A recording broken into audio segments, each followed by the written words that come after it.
Hello friends, welcome to ISS platform. आज हम पढ़ने जा रहे हैं 20th lecture of Indian polity. जैसे कि आप जानते हो कि मैं आपको पूरी इंडियन पॉलिटी करा रहा हूँ in the form of MCQ, जिसमें आपको अल्टरनेट डेज पर एक वीडियो मिलेगा 3 बजे दिन में, जिसमें 20 एमसीक्यू आपको कराए जाएंगे टॉपिक वाइज, जिसमें टॉपिक वाइज कराया जाएगा, जिससे आपकी इंडियन पॉलिटी स्ट्रांग हो जाएगी। क्लियर? तो चलते हैं। और रिमेनिंग वीडियो आपको 19 वीडियो इस वीडियो के डिस्क्रिप्शन में लिंक मिल जाएगी, स्टार्ट से देखिए, जिससे आपके बेस बिल्कुल क्लियर हो जाए। चलते वीडियो स्टार्ट करते हैं विदाउट वेस्टिंग टाइम। ये वीडियो 3 बजे आता है, 3 बजे अल्टरनेट डे। अल्टरनेट डे का मतलब क्या है? व्हाट आई मीन्स, एक दिन छोड़ के एक दिन ये वीडियो आता है 3 बजे। बट अभी क्या है, 27 मई को मेरे छोटे भाई की शादी है, तो क्या है, कभी 1-2 वीडियो मेरे मिस हो सकते हैं, या फिर टाइमिंग मिसमैच हो सकता है, या फिर अगले दिन आ सकता है 3 बजे, ऐसा हो सकता है, या 4 बजे डाल दूँ। पर आपको आएगा जरूर वीडियो, जैसे ही मुझे टाइम मिलेगा। 27 के बाद अपन रेगुलर हो जाएंगे। वैसे मैं कोशिश करूंगा कि आपको 3 बजे ही वीडियो मिल जाए अल्टरनेट डे पर। चलते हैं, वीडियो स्टार्ट करते हैं विदाउट वेस्टिंग माय टाइम।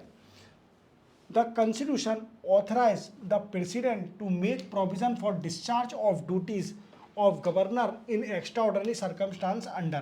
ये पूछा है कि बताइए प्रेसिडेंट को कौन से आर्टिकल में पावर दी है कि वो गवर्नर को एक वी कैन से डिस्चार्ज ड्यूटी के कोई ड्यूटी दे सकता है, जब किसी मजबूरी में, या सरकमस्टांसेस, या नेशनल कंसर्न, कुछ भी हो सकता है, national security concern.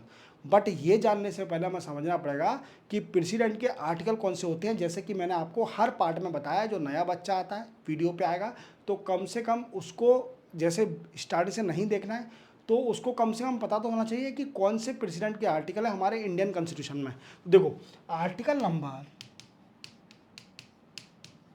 52 to 61 article relate करते हैं प्रेसिडेंट से। अब मैं आपको एक एक से आर्टिकल बताऊंगा। 52 आर्टिकल, 52 आर्टिकल क्या कहता है? 52 आर्टिकल कहता है president of India, president of India. Article 53 क्या कहता है? Executive power of union. Clear? Article 54 क्या कहता है? Election of the president. क्या कहता है? Election of president. आर्टिकल 55 क्या कहता है? आर्टिकल 50 कहता है manner of election of president. याद रखोगे। देन आफ्टर 56 क्या कहता है? Term of office of president. 57 क्या कहता है? Eligibility for री-इलेक्शन। क्लियर? 58 क्या कहता है?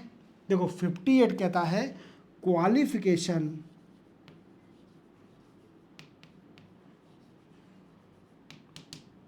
For election of president.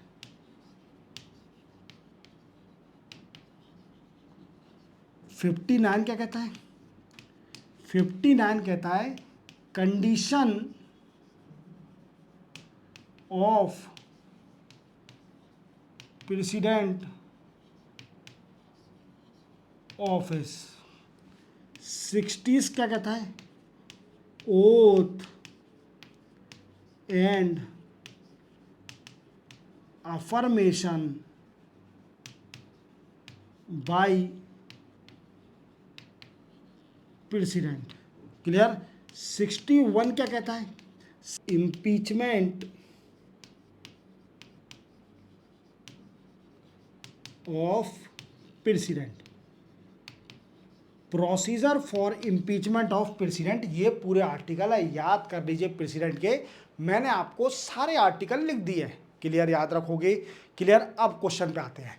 देखो ये पूछ रहा है कि प्रेसिडेंट पर कौन से आर्टिकल में पावर है कि वो गवर्नर को ड्यूटी दे सकता है इन एक्सेप्शनल सर्कमस्टांसेस और नेशनल सिक्योरिटी कंसर्न, और कोई भी मैटर हो जाता है तो प्रेसिडेंट में पावर है गवर्नर को पावर देने, वीकेंड से ड्यूटी देने की।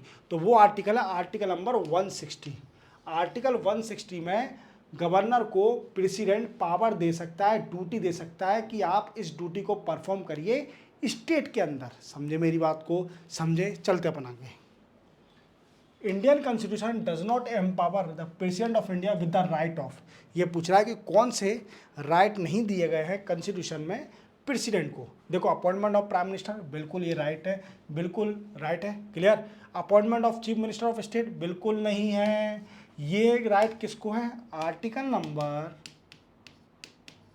164 क्लॉज में क्या लिखा है? CM is appointed by governor. याद रखोगे, सीएम अपॉइंट किया जाता है गवर्नर के द्वारा, ना कि प्रेसिडेंट के द्वारा। तो ये है 20 का गलत आंसर है। Clear. Being the supreme commander of the defence force, बिल्कुल सही है। Executive emergency in any part of the country, बिल्कुल सही है।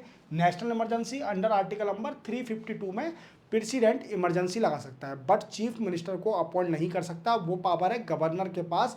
Appointment of the chief minister under article number 164 clause 1, याद रखना। चलते अपन आगे।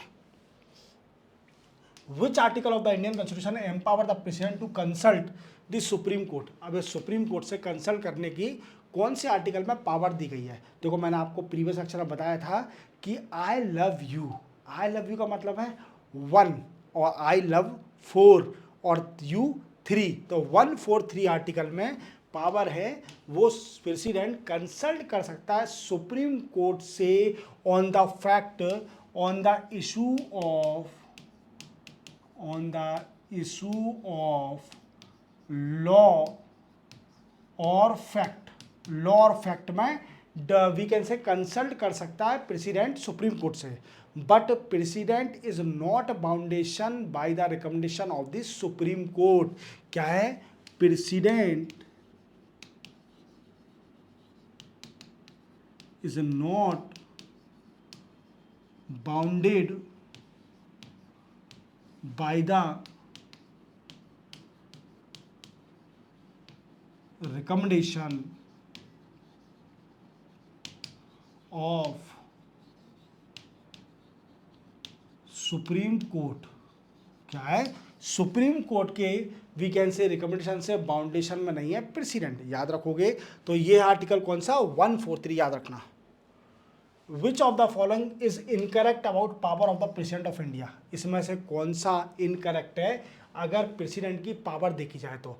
The president should accept the advice of supreme court, इसको भी छोड़िए। इमरजेंसी पावर, बिल्कुल है, बिल्कुल। आर्टिकल नंबर 352, 356 एंड 360 जो 360। Clear. Financial power, clear. Financial emergency. Power of the extension of president rule in state, बिल्कुल है। Article number 356। President can accept और reject the advice of the supreme court, बिल्कुल reject भी कर सकता है और एक्सेप्ट भी कर सकता है, it is responsibility. But president should accept the advice of the supreme court, बिल्कुल नहीं, ये बाउंडेशन में नहीं है प्रेसिडेंट सुप्रीम कोर्ट की एडवाइस लेने के लिए, जो कि 143 आर्टिकल में दिया हुआ है कि प्रेसिडेंट कंसल्ट कर सकता है सुप्रीम कोर्ट से on the issue of law और fact, but president is not binded by the recommendation of the supreme court. तो ये गलत है इसका। क्लियर। चलते पढ़ेंगे। According to the constitution which among the following is literally not a power of the president of India, ये पूछ रहा है कि बताइए कौन सी पावर नहीं है इनमें से अगर देखा जाए तो देखते हैं अपन। क्लियर। प्रमलगेशन ऑफ ऑर्डिनेंस, बिल्कुल ऑर्डिनेंस पास कर सकता है, बिल्कुल पास कर सकता है। 1 2 3 के जरिए ऑर्डिनेंस पास करता है प्रेसिडेंट। क्लियर। ये पावर है।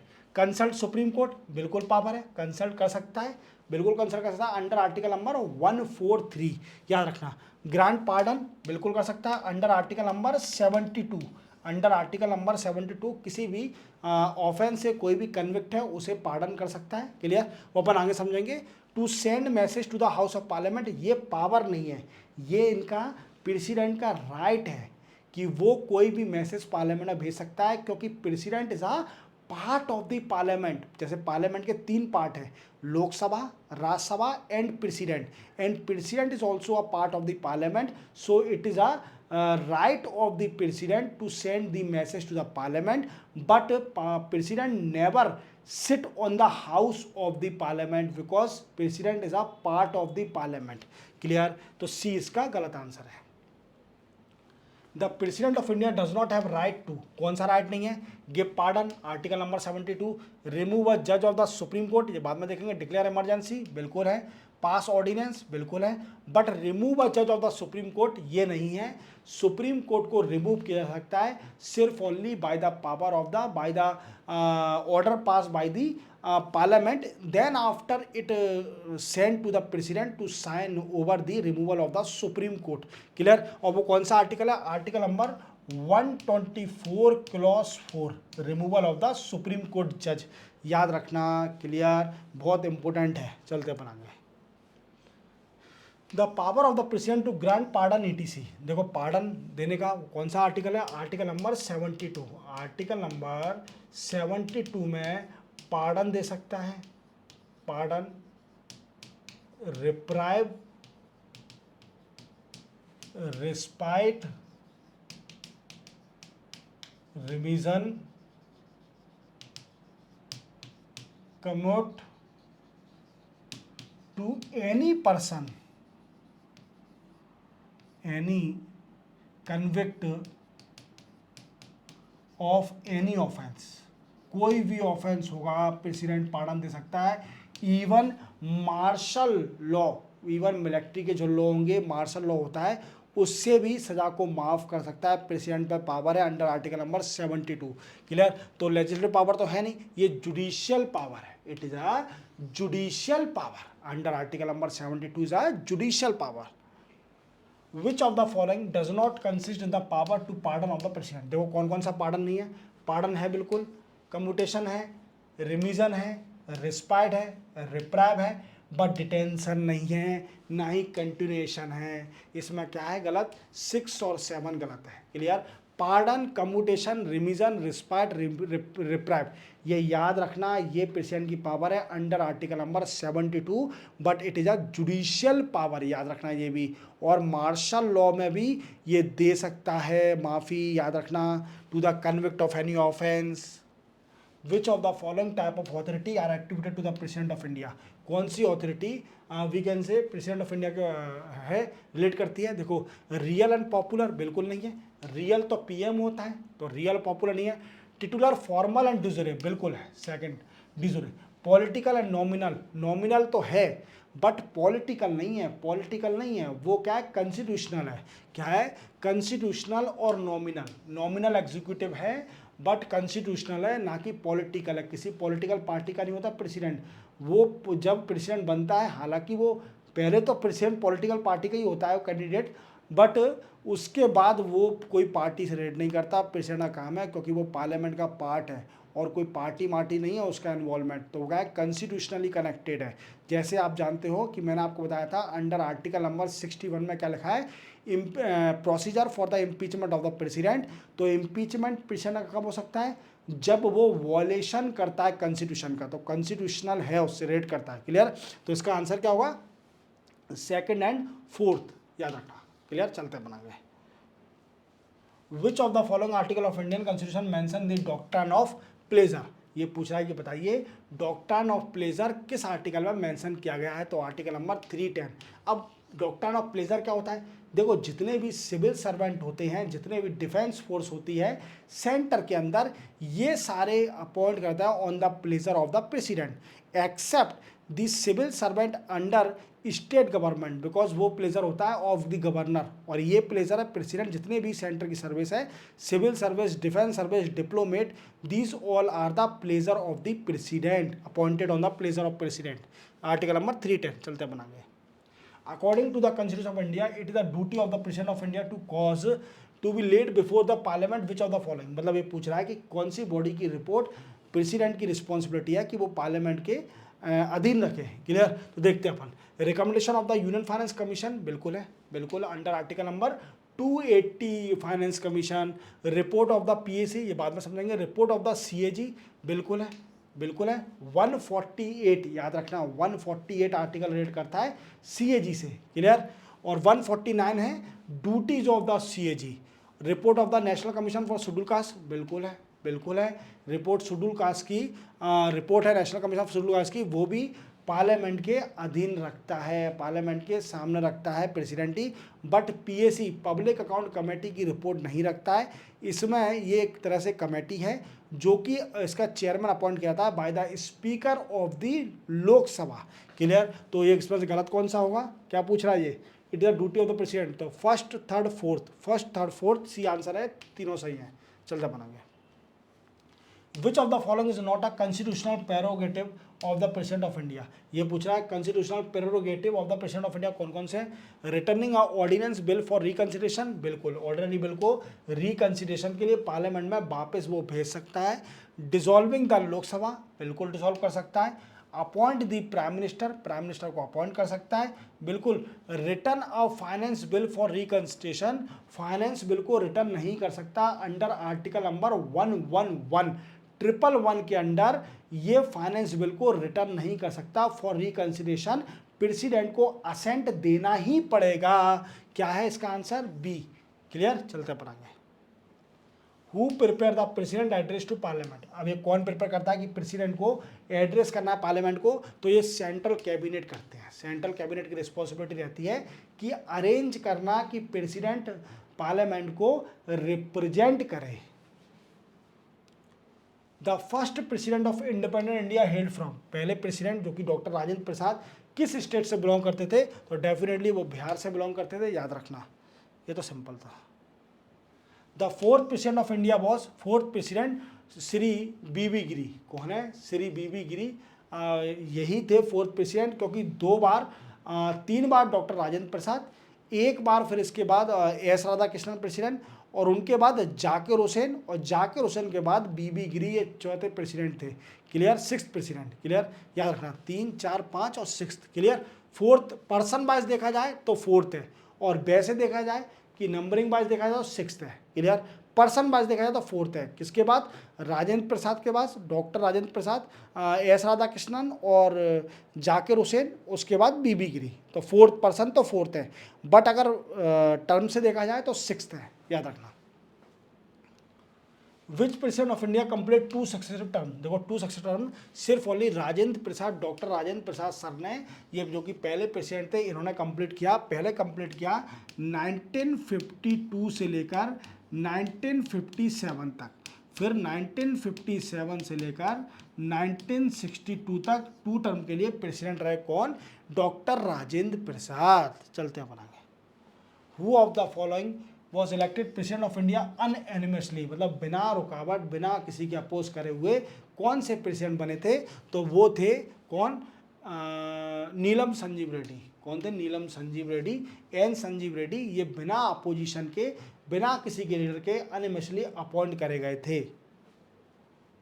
विच of the following before becoming the president of India did not hold the office of vice president, इसमें से पूछ रहा है कि कौन से ऐसे प्रेसिडेंट हैं जो कि वाइस प्रेसिडेंट की पोस्ट को होल्ड नहीं करा तो भी डायरेक्ट प्रेसिडेंट बने, तो वो है वही नीलम संजीव रेड्डी, नीलम संजीव रेड्डी थे, clear. Among the following president of India who is known as the philosopher king और the philosopher ruler, philosopher king और फिलोसफर रूलर कौन थे, तो वो थे डॉक्टर एस राधाकृष्णन। इनकी फिलोसफी बड़ी अच्छी है, पढ़ना, मैंने पढ़ी है इनकी फिलोसफी, क्योंकि मेरे स्टेट पीएससी में एक टॉपिक था इनका एथिक्स के अंदर एस राधाकृष्णन के ऊपर पढ़ने को, तो इनकी फिलोसफी मैंने पढ़ी थी, बड़ी अच्छी फिलोसफी लिखी है, आप देखना फिलोसफी समझ में आएगी आपको। Which of the following president of India वो associate with the trade union movement, ये पूछ रहा है कि बताइए कौन से प्रेसिडेंट ट्रेड यूनियन मूवमेंट से कनेक्टेड थे, तो वो थे श्री वीवी गिरी, कौन, श्री वीवी गिरी, इनसे ट्रेड यूनियन से कनेक्ट थे, याद रखना है, तो सिंपल क्वेश्चन है, क्लियर, फैक्चुअल है, क्लियर। तो इसी के साथ आपके 20th लेक्चर भी कंप्लीट होता है। 27 तक हो सकती है प्रॉब्लम, मतलब 20 to 30% पॉसिबिलिटी है, 70 to 80% पॉसिबिलिटी नहीं है। अगर लेट होता हूँ पर डालूंगा ज़रूर, आपको अपलोड जरूर करूँगा वीडियो, तो बेफिक्र रहिए, क्योंकि क्या है, ये मैटर है मैरिज का, क्लियर। मिलते हैं हम नेक्स्ट लेक्चर में, तब तक के लिए जय हिंद।